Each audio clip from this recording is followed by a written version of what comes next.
In this edition of Southern Newsweek, we take a look at a technological advance that may save the lives of Alzheimer's sufferers. 4 families from Pigburn take on the Otago Regional Council and its water report, which they say is flawed. And having a whale of a time, but the Department of Conservation is warning residents not to get too close.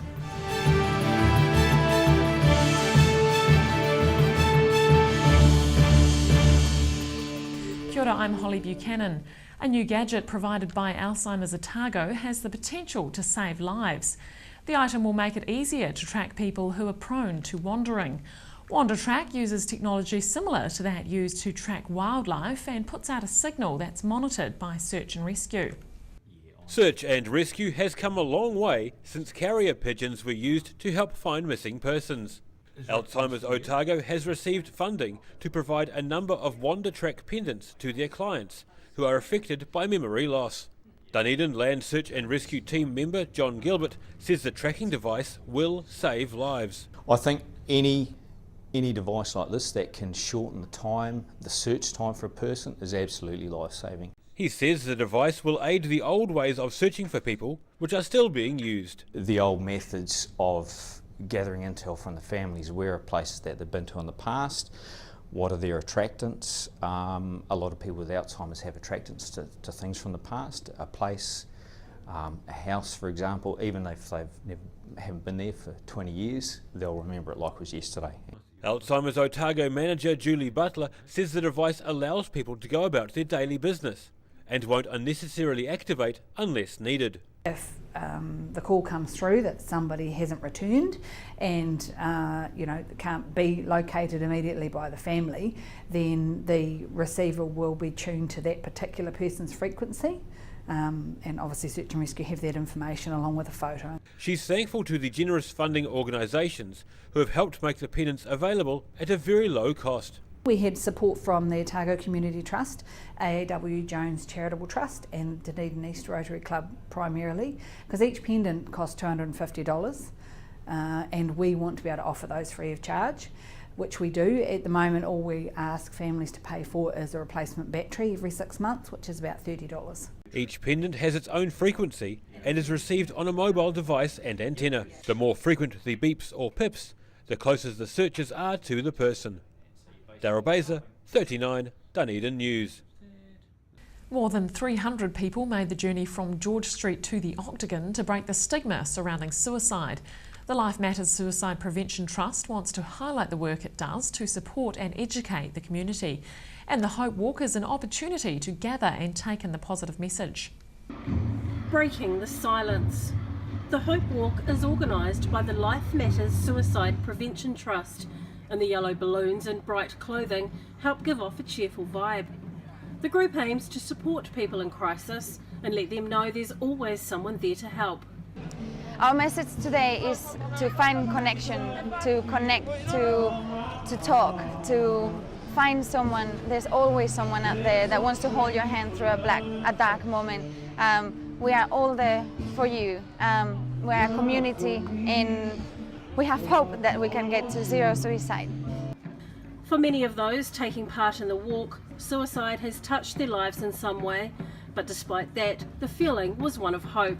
So for me, I was in tears quite a few times, but mainly it was cheerful. Everybody has that hope that is so important for us. Suicide statistics in New Zealand are high. Last year, 567 people took their own lives, a number that's nearly double those killed in car crashes in this country. Out of those, 75% are men, and out of all those, the majority are Maori. So these are the people that are in more risk, and therefore they are the ones that we need to pay more attention to. A street appeal raised $2,000 and that all goes towards helping the organisation continue to support people in need and for others to attend bereavement groups. The Trust would like everyone to remember it's okay to not be okay and there is help out there. Dee Karen, 39, Dunedin News.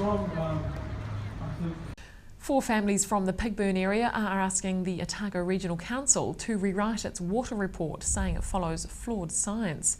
The families represent more than 200 years of collective farming experience in the area and believe the Regional Council's estimates of water use are very wrong. Making an impassioned plea. A group of farming families are asking the Otago Regional Council to completely throw out a report prepared by council staff for the Regional Council to use. A new farmer in the region says they're playing by the rules and working to a high standard across the water use field. In the last 8 years, this community has embraced good practices. And when I talk about that, I'm talking about that from an environmental perspective, from a commercial perspective, irrigation, effluent, nutrients, fencing, stock exclusion, the list goes on. The group is concerned the Regional Council's report into water management flows does not paint an accurate picture. Otago Member of Parliament between 1996 and 2002, Gavin Herlihy, was among those strongly advocating for the farming community.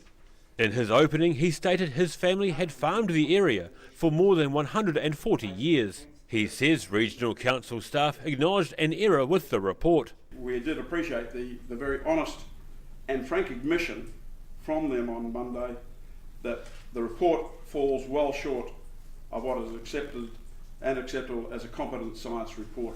Herlihy says they've accepted their methodology was flawed. Of the naturalised 7-day mean annual low flow of 79 litres a second was totally inappropriate. It really was what I would unfortunately like to have to say is shonky science. The Otago Regional Councils listened to the group's concerns about the report, then moved on to the next item on the day's agenda. Daryl Baser, 39 Dunedin News. Big bubbles were blowing across the lawn outside the Dunedin railway station recently. The event kicked off Cystic Fibrosis Awareness Week. Organisers say the bubbles are a symbol for sufferers and it helps to explain how they feel with every breath they take.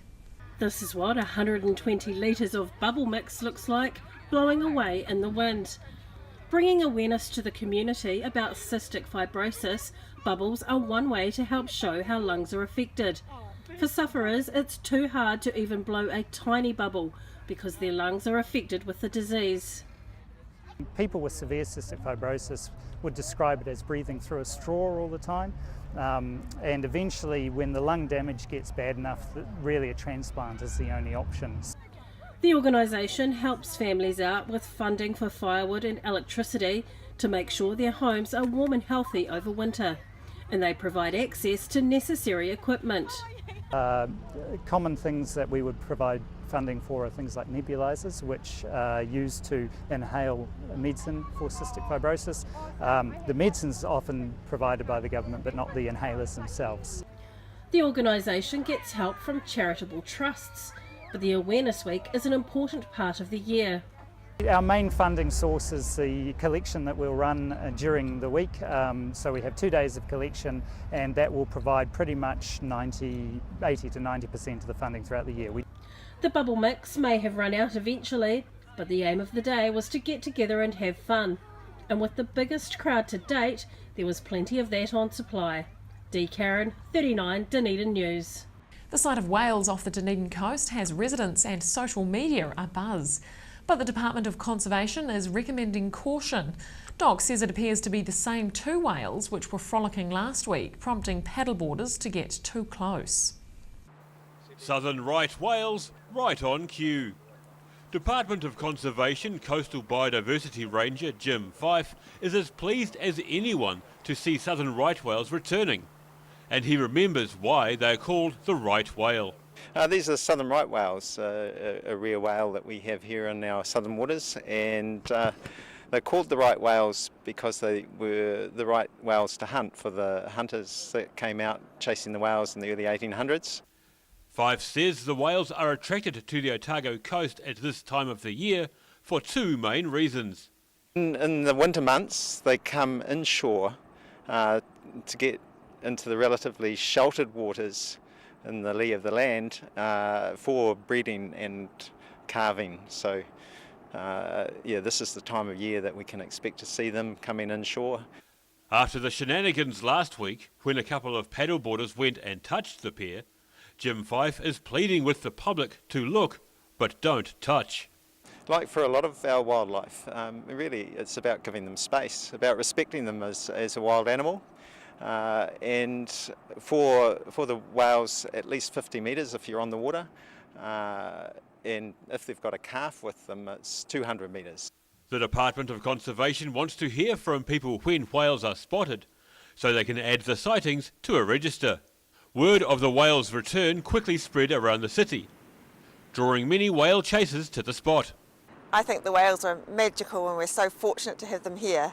I think they're great. It's lovely to see them. And I was just talking to the ranger and he said it's perfectly normal behaviour and this is what they used to do all the time. Oh, I think it's pretty special that we're privileged to get so close to them, or they come so close to the bottom of the cliffs. I think it's a good thing to conserve them and to have great love and sympathy for them. I think they're amazing and majestic, and it's a privilege to have them on our coastline. People from all walks of life took up vantage points around Second Beach at St Clair, just to catch a glimpse of the southern right whales. Daryl Baser, 39, Dunedin News. Still to come on Southern Newsweek, they gathered, they argued and they voted. The Silver Fern Farms Shanghai Mei-ling merger has been given the thumbs up. And we're in Invercargill, where Southland children were learning all about libraries and Olympians.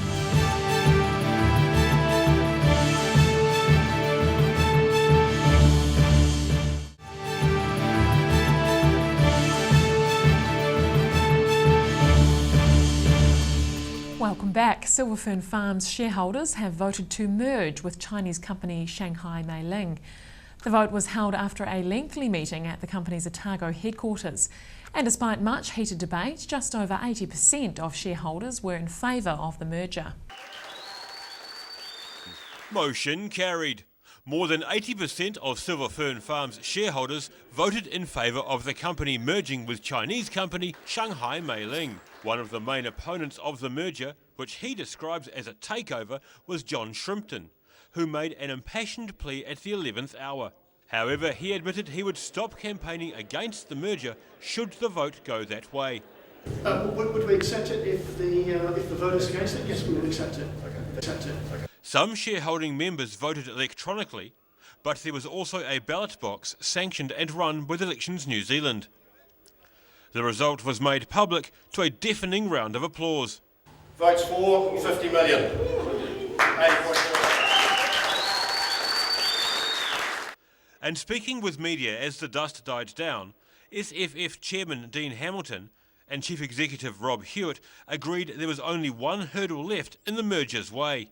I think the national benefit is meaningful, and we'd hope that would get support from the OIO and ultimately the ministers. So yeah, it's the only outstanding one. To us it makes sense. We would say that, but we honestly believe that, and we're hopeful we get that approval at the end of September. Yeah.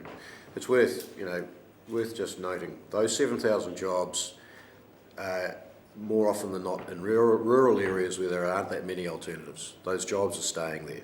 The plants are staying there. The livestock are staying here. The farmers who own the business are staying here. The two men and 80% of the shareholders believe Shanghai Mei-ling investing $261 million in Silver Fern Farms for a 50% stake in the company is a great idea. Shanghai Mei-ling already invests in Aotearoa through its subsidiary Bright Foods, which owns a 38% stake in Synlait Milk NZ.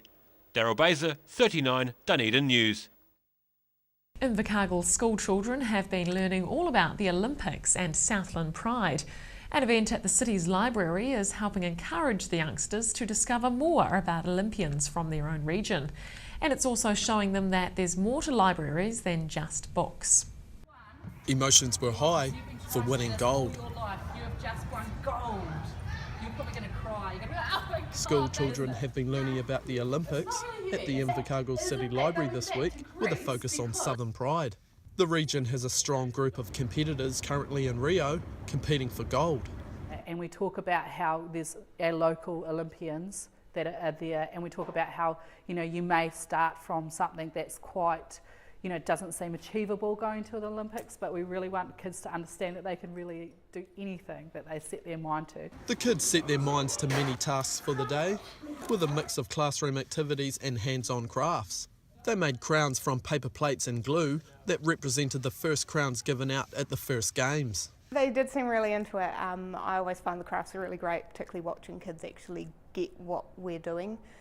This one was quite interesting because we'd concertinaed the paper up for them to cut out multiple leaves at once, which is a tricky concept when you're 7.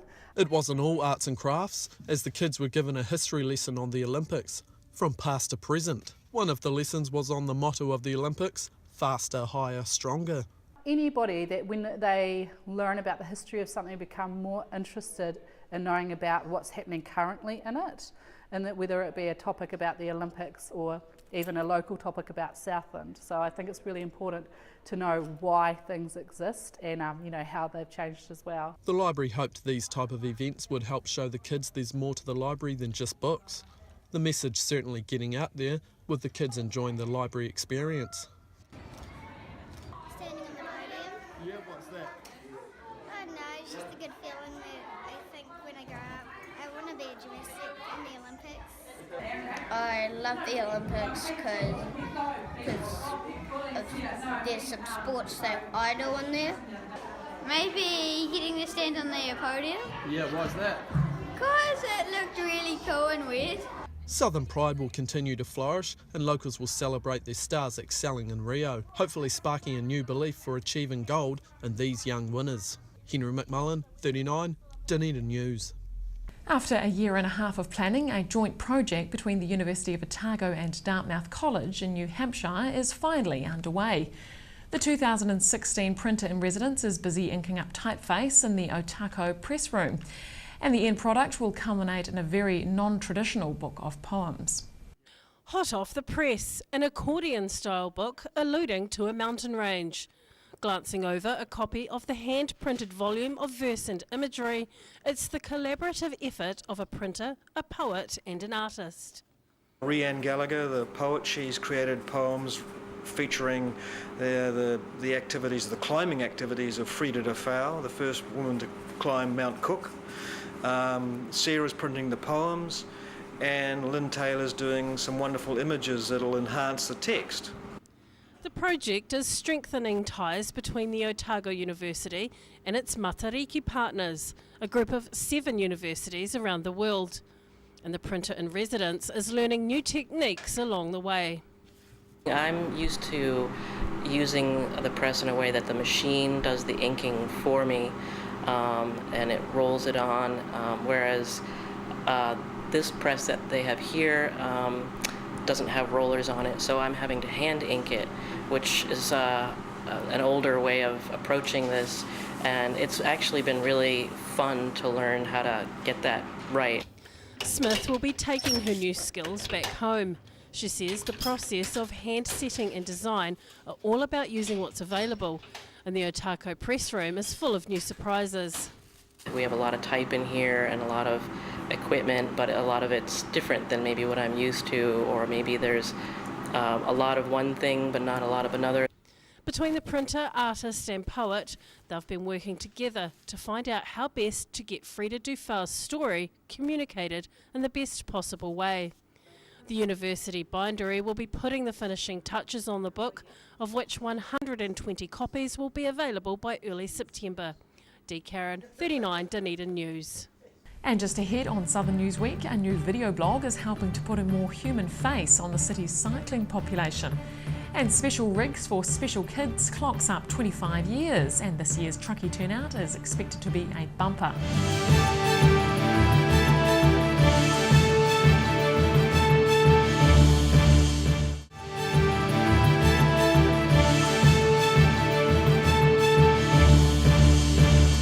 A pair of Dunedinites who have recently returned from overseas travel have created a blog to help put a human face on the city's cyclists. The Dunedin by Bike video blog is only a handful of episodes old, but already it has wheels turning. Getting wheels in motion. Although admitting she's a recent convert to cycling, local woman Veronica Estelle believes some drivers may forget the person on two wheels near them on the road is a person too.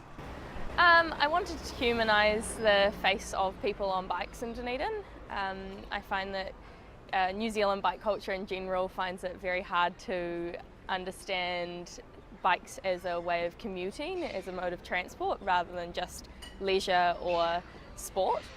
She believes there's no need to be a lycra warrior and that one can look stylish while cycling.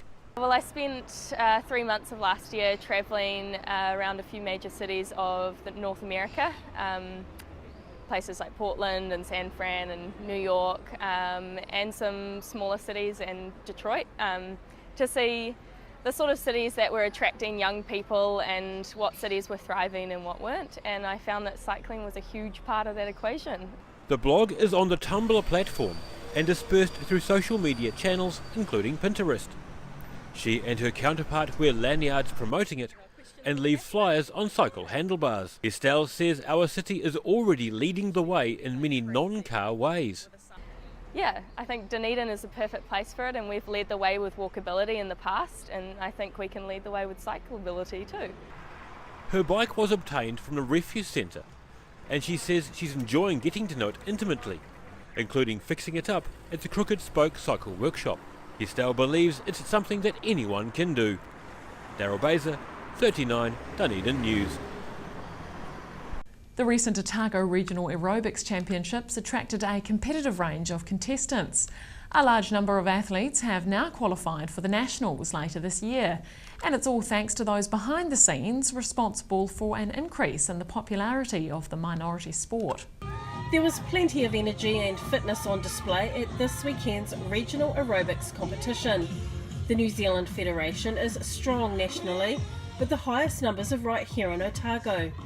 Thanks to the help of dedicated volunteers, the event saw large crowds attending the heats. We're just really lucky that we've got a good bunch of people down here that are prepared to give up so much time to help put this together. That's what's made it so successful.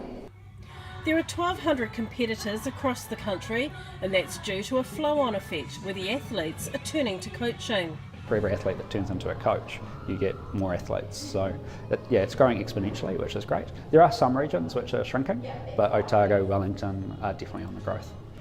The high-energy sport is available in the school curriculum, and the Federation offers resources to support them.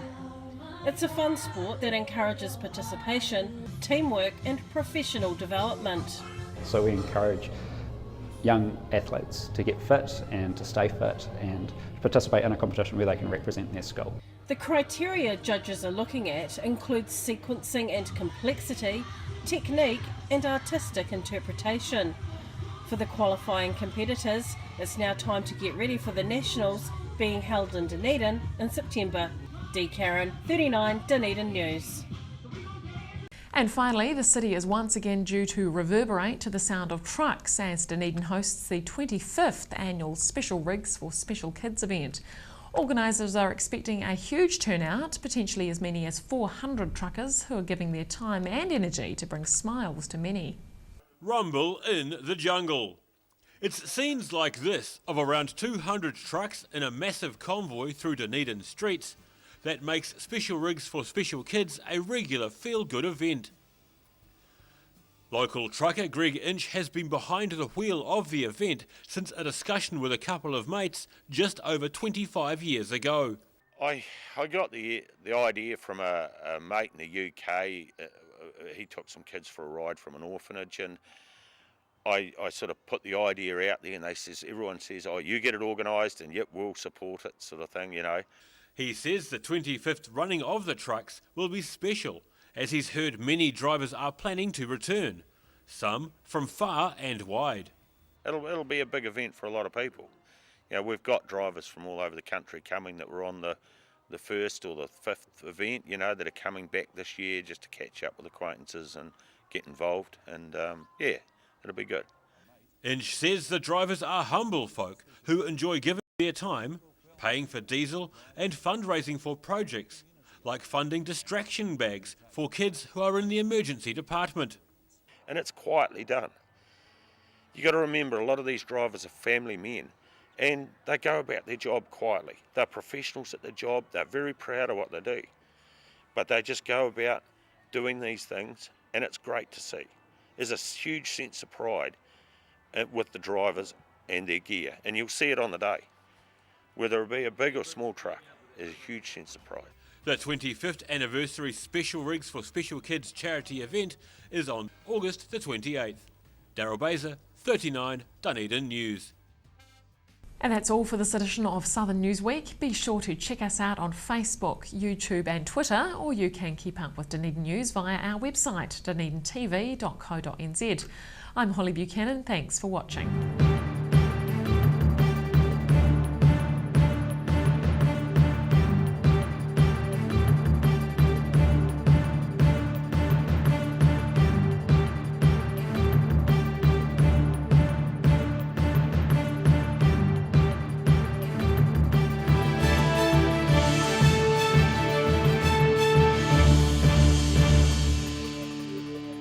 Supporting local content so you can see more of New Zealand on air.